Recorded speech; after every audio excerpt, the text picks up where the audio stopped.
너희 중에 누가 다른 이와 더불어 다툼이 있는데 구태여 불의한 자들 앞에서 고발하고 성도 앞에서 하지 아니하느냐? 성도가 세상을 판단할 것을 너희가 알지 못하느냐? 세상도 너희에게 판단을 받겠거든 지극히 작은 일 판단하기를 감당하지 못하겠느냐? 우리가 천사를 판단할 것을 너희가 알지 못하느냐? 그러하거든 하물며 세상 일이랴. 그런즉 너희가 세상 사건이 있을 때에 교회에서 경히 여김을 받는 자들을 세우느냐? 내가 너희를 부끄럽게 하려 하여 이 말을 하노니 너희 가운데 그 형제간의 일을 판단할 만한 지혜 있는 자가 이같이 하나도 없느냐? 형제가 형제와 더불어 고발할 뿐더러 믿지 아니하는 자들 앞에서 하느냐? 너희가 피차 고발함으로 너희 가운데 이미 뚜렷한 허물이 있나니 차라리 불의를 당하는 것이 낫지 아니하며 차라리 속는 것이 낫지 아니하냐. 너희는 불의를 행하고 속이는구나. 그는 너희 형제로다. 불의한 자가 하나님의 나라를 유업으로 받지 못할 줄을 알지 못하느냐. 미혹을 받지 말라. 음행하는 자나 우상 숭배하는 자나 간음하는 자나 탐색하는 자나 남색하는 자나 도적이나 탐욕을 부리는 자나 술 취하는 자나 모욕하는 자나 속여 빼앗는 자들은 하나님의 나라를 유업으로 받지 못하리라. 너희 중에 이와 같은 자들이 있더니 주 예수 그리스도의 이름과 우리 하나님의 성령 안에서 씻음과 거룩함과 의롭다 하심을 받았느니라. 고린도 교회 안에 일어난 일들을 지금 하나하나 사도 바울이 짚어가고 있는데, 오늘 이 말씀은 고린도 교회 안에서 일어난 지체들 간의, 성도들 간의 송사를 이야기하고 있어요. 성도들이 서로 다투다가 교회 안에서 해결을 하지 못하고 믿지 않는 세상 법정으로 가지고 나간 겁니다. 그런데 이 본문에서 하나님께서 우리에게 주시는 교훈은 분명합니다. 교회는 세상 방식으로 이기는 공동체가 아니다. 교회는 복음의 방식으로 서로 살리는 공동체다. 이것을 오늘 이 본문 말씀을 통해서 주시는 교훈이에요. 먼저 보면 성도는 첫 번째로 세상 기준보다 높은 하늘의 기준으로 살아야 됩니다. 성도는. 바울이 2절에 이렇게 말합니다. 성도가 세상을 판단할 것을 너희가 알지 못하느냐, 이렇게 얘기를 해요. 고린도 교회 성도들은 자신들이 누군지 잊어버리고 있었던 거예요. 자신들의 위치가 어떤 것인지를. 단지 그냥 종교 모임 회원 정도, 이거 아닙니다. 성도는, 교회는 그리스도 안에서 구원받은 하나님의 백성이고, 장차 예수님 다시 오시면 예수 그리스도와 함께 세상을 판단할 사람들이 성도예요. 교회예요. 그런데 고린도 성도들은 그 자신들의 위치를 싹 잊어버리고 있는 상태예요. 여러분, 우리는, 저와 여러분은 예수 그리스도와 함께 만물을 다스릴 거룩한 통치 동반자입니다. 성도는 종말에 세상과 천사를 판단하는 영광스러운 지위를 누릴 사람이에요. 저와 여러분들은. 눈앞에 작은 갈등에 막 빠져가지고 이리저리 흔들려서는 안 됩니다. 영원한 통치자의 안목을 가져야 돼요, 우리는. 그런데 오늘 고린도 교회 성도들을 보면 작은 이익, 자기 자존심 때문에 교회에서 해결이 안 된다고 세상 법정으로 가지고 나가는 거예요. 세상으로. 바울이 오늘 이 상황에서 문제를 삼고 있는 것은 그 법적인 절차가 문제가 아니에요. 바울이 문제 삼고 있는 건 뭐냐면, 교회 안의 지체들 간의 갈등을 복음의 지혜로 풀어야 되는데 그렇게 하지를 않고 세상의 논리, 세상의 권력 앞에서 풀려고 교회 지체들을 그 세상 법원 앞에 세운 거예요. 그게 문제다. 그걸 책망하고 있는 거예요. 우리도 마찬가지입니다. 오늘날 교회도 교회 안에서 의견 다를 수 있습니다. 같을 수가 없어요. 당연히 다를 수 있어요. 많은 지체들이 모일수록 다른 의견이 많죠. 그러다 보면 섭섭함이 생길 수도 있습니다. 자기 생각과 다를 수밖에 없으니까 섭섭할 수 있어요. 그런데 바로 그때 내가 스스로 생각해야 될 것이 뭐냐면, 어떻게 하면 내가 이기지? 이게 아니에요. 그러면 오늘 고린도 교회 같은 모습이 나오는 거예요. 어떻게 하면 내가 이길까 하면 그거는 세상의 방법이 나올 수밖에 없어요. 이럴 때 우리가 품어야 될 것은, 이런 상황에서 우리가 하나님 앞에서 어떻게 하는 것이 거룩한 것인가? 이걸 물어야 돼요.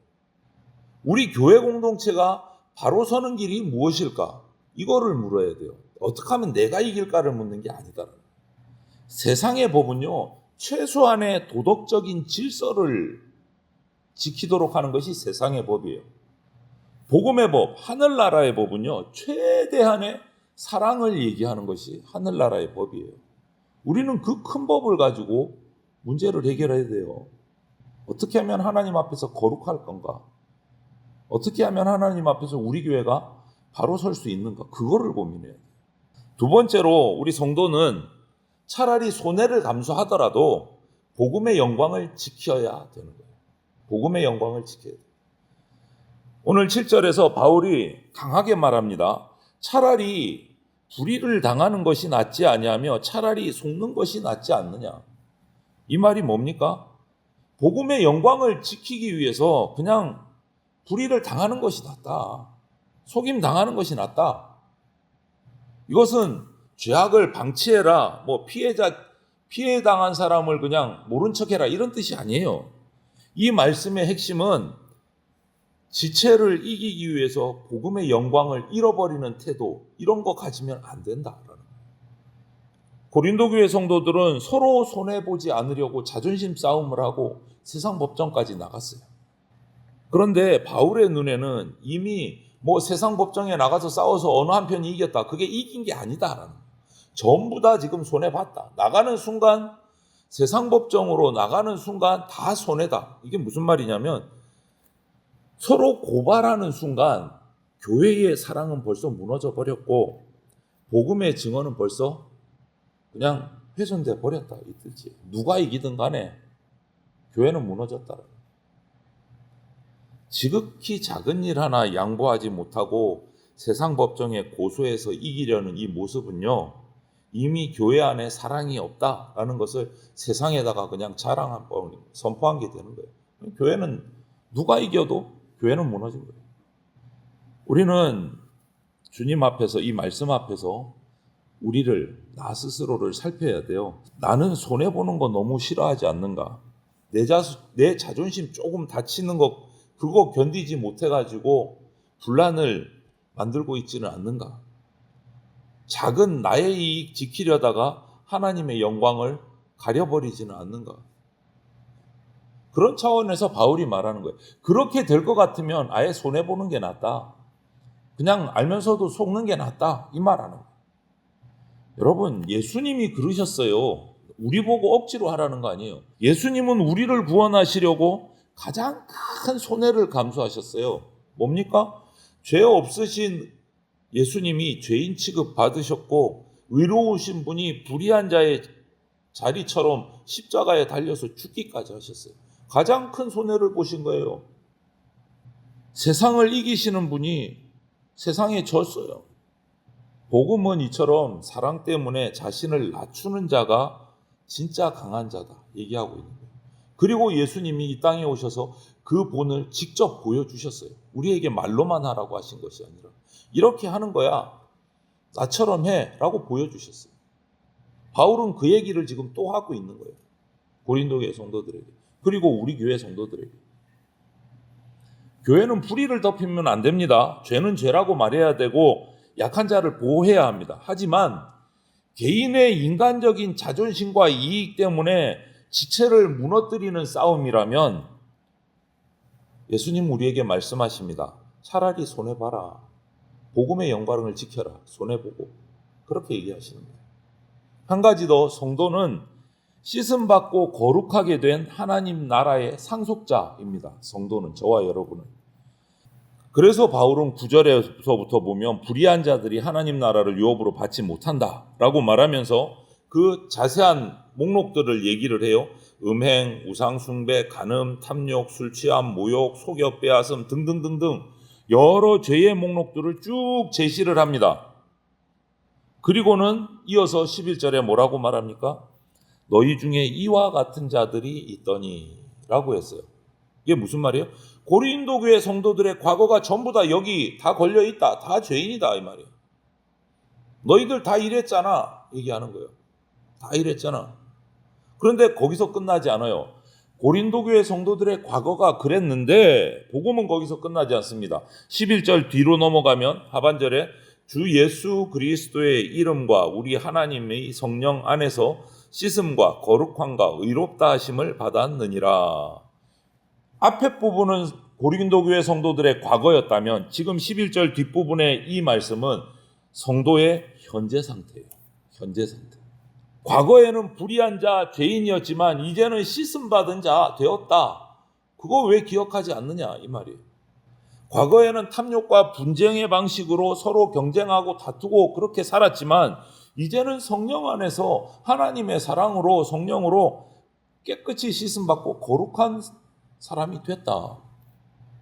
여러분, 하나님께서는요, 우리를 모든 불의에서 건지시고 성령으로 거룩하게 씻고 의롭게 하셨고 이제 하나님 나라의 상속자로, 하나님 나라의 자녀로 세우셨어요. 그렇기 때문에 교회 공동체에서 세상 사람들과 똑같이 이권 다툼을 벌이는 거는요, 우리를 씻겨서 의인 세우시고 하나님의 은혜로 세워주신 그 은혜를 더럽히는 행동이에요.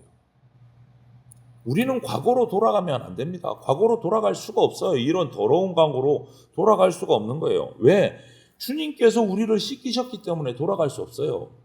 주님께서 우리를 거룩하게 하셨기 때문에 다시 죄악된 세상으로 돌아갈 수 없습니다. 주님께서 우리를 의롭다고 하셨기 때문에 다시 죄인 될 수가 없어요. 그래서 분쟁이 생기면 우리는 이렇게 고백해야 돼요. 나는 옛날의 내가 아니야. 이제 죄인 때의 내가 아니야. 나는 예수 그리스도의 피로 씻음받은 의인이야. 이거 고백해야 돼요. 교회의 자정 능력, 스스로 죄를 없애고 깨끗해 하고 주님 앞에 고백하는 이 능력은요, 어떤 제도, 어떤 회의만 가지고 생기는 게 아닙니다. 교회법에도 그런 그 징벌의 조항들이 있어요. 스스로 자정하려고. 그런데 그것만으로 완성되지 않습니다. 그것도 필요하지만 성도 한 사람 한 사람이 예수 그리스도 십자가 앞에서 자기 욕심을 내려놓을 때 교회는 스스로 깨끗해질 수 있어요. 성령 안에서 말씀을 듣고 회개하고 용서하고 사랑하기로 결단할 때 교회는 거룩해집니다. 하나님이 사랑하시는 성도 여러분, 오늘 이 말씀 고린도 교회의 이런 안타까운 모습을 보면서 나와 우리 교회를 점검해야 됩니다. 나는 하늘의 기준으로 살고 있는가? 세상 법의 기준이 아니라 하나님 나라 법으로 살고 있는가? 복음의 영광을 위해서 내 손해 정도 손해볼 수 있는가? 감수할 수 있는가? 씻음받고 거룩하게 된 하나님의 자녀답게 살고 있는가? 이거 점검해야 돼요. 교회는 다툼이 전혀 없는 곳이 아닙니다. 세상의 교회는 다툼이 있습니다. 그런데 교회가 세상과 다른 점은 다툼이 생겨도 복음으로 해결하는 곳이 교회입니다. 복음으로 해결하는 곳이. 성도는 상처가 전혀 없는 사람 아니요. 세상에서 성도는 예수님 다시 오셔서 우리가 천국 올라갈 때까지는 상처가 있습니다. 교회 안에. 성도들 간에 상처가 있을 수 있어요. 상처가 없는 것이 아니에요. 성도도 상처받습니다. 그런데 성도는 불신자와 다른 점은 그 상처 속에서 예수 그리스도의 십자가의 길을 선택해서 가는 사람이 성도입니다. 오늘 하루 저와 여러분의 입술에서 모욕이 사라지고 마음에서 탐욕이 씻겨지고 우리 공동체 안에서 세상의 법보다 더 깊은 하나님 나라 예수 그리스도의 사랑의 법이 흐르기를 소망을 합니다. 차라리 손해보더라도 하나님의 영광을 지키는 성도, 지체를 이기기보다 지체를 살리는 교회가 되도록 우리 기도해야 합니다. 예수 그리스도의 이름과 하나님의 성령 안에서 씻음받고 거룩하게 된 우리답게, 성도답게 이 하루도 하나님 나라의 상속자답게 살아가는 저와 여러분들이 다 되시기를 주님의 이름으로 축원을 드립니다. 아멘.